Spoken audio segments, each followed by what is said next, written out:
may I move to cite Attorney Lopez in contempt, Mr. Chair. I move.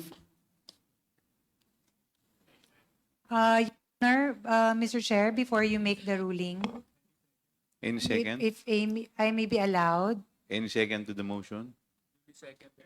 uh, Duly seconded. Is there any objection? Your Hearing none, the Honor. motion is carried. respectfully, it was not the intention of the Office of the Vice President to, Attorney, you wait for me to acknowledge you. okay, I'm sorry. For that, yes, Attorney Your Honor, Mr. Lopez. Chair, I would like to seek reconsideration, Your Honor, of that recent resolution to cite me in contempt, Your Honor. For the record, it was just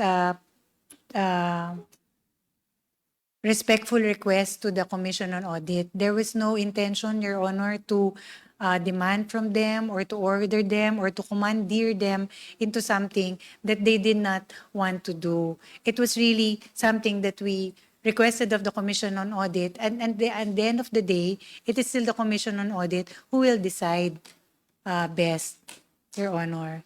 And on another matter, this is a personal note for the Congressman Franz. Ma'am, I truly apologize if there was something in that letter that slighted you on a personal note. It was not my intention, Your Honor. I deeply apologize, and I wish and I hope you would consider my apology. This is my personal apology, ma'am. And I would like to request to the members of the Honorable Committee to lift that contempt order or to reconsider and grant my request, Your Honor, not to cite me in contempt. Maraming salamat, Your Honor, Mr. Chair. What is the pleasure of Congresswoman Franz Castro?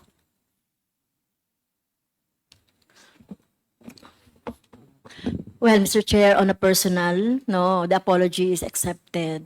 However, in the totality of the discussion from 10 o'clock up to now, nakita natin, Mr. Chair, no, very evasive, yung mga sagot ni Attorney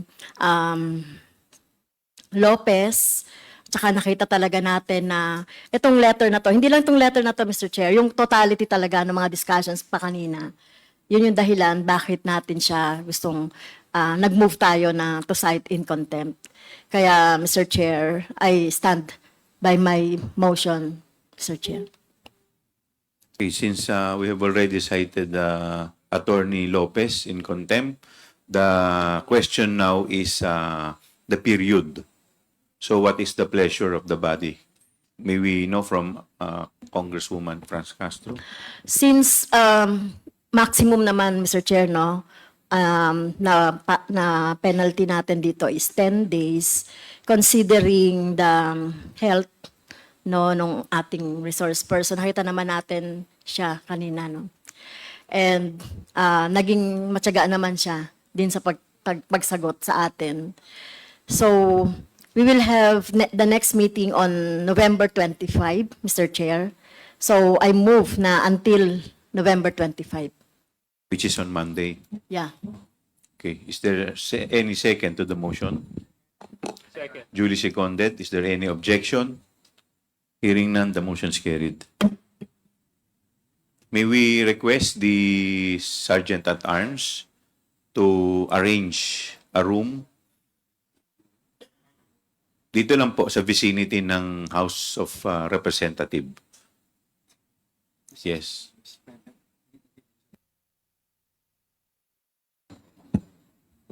So, with that, meron Chairman, yes, the Chair would like to recognize Congressman Paduano. Chairman, ganito lang po. Of course, si Attorney Lopez has asked for the lifting of that contempt order by this committee. Attorney, while this committee has decided to stand by what the majority of these members, the members of the committee, to cite you in contempt, still you have your right to appeal, no? Kahit bukas po. That's the right of every resource person or witnesses being cited in contempt. And second, I'd just like to clear that the maximum of 10 days, because the violation is of Section 11, Paragraph F, which is undue interference, and under Section 12, maximum penalty for that is only 10 days. No, so E and F lang naman yung 10 days. But of course, malinaw po na yung ruling will be automatically lifted on Monday, no? Upon resumption of the hearing.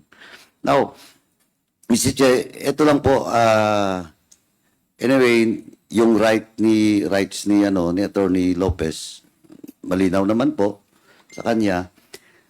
Attorney, kasi ganito yung sitwasyon. Attorney Sanchez, this will be also Lopez and Sanchez. Lopez. And Sanchez, because you're the most highest, both of you are the most highest official representing OVP. Kasi ganito po, since the travel order of those persons no cited in contempt, particularly the Fajarda spouses, Miss Acosta and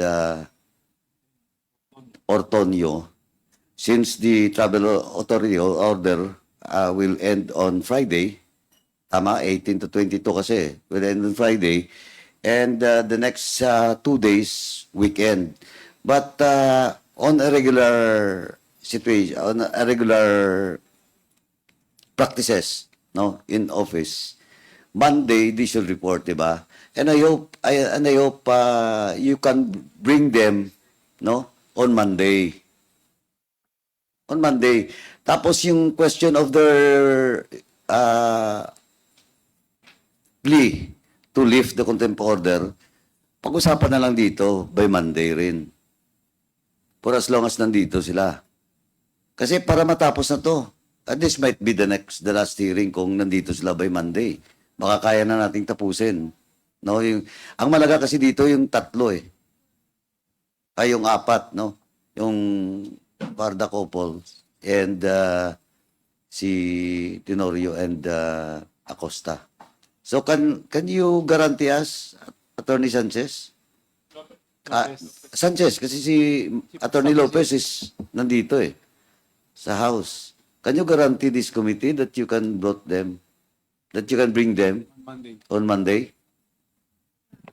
Your Honor, Mr. Chair, I can only try to contact them and relay your message to them, Mr. Chair. But as to guarantee, Mr. Chair, I am not in a position to guarantee that, Mr. Chair, because for one, they do not report to me, and second, I was not the one who issued the travel orders, Mr. Chair. No, whatever it is, but you're the most senior official representing the OBP in this hearing today.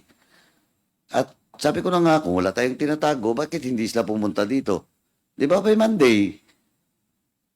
Di ba ganun lang yun? At least, pag-usapan na rin yung contempt order sa kanila. For as long as they will answer all the queries raised by the members of this committee, tapusin na natin to. Monday. Yun lang po sana. Para matapos na tong investigation na to. Ako kasi personally, naiwan na lang sa akin yung BTR na lang eh.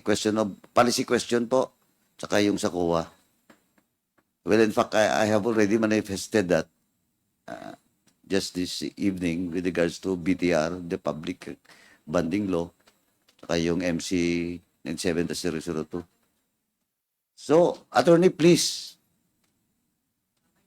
Kasi magre-report din yan, supposedly, kasi nasa central office sila, dapat magre-report sila, di ba? Yes, Mr. Chair, once I report to the office, Mr. Chair, I will inform them, Mr. Chair. Thank you.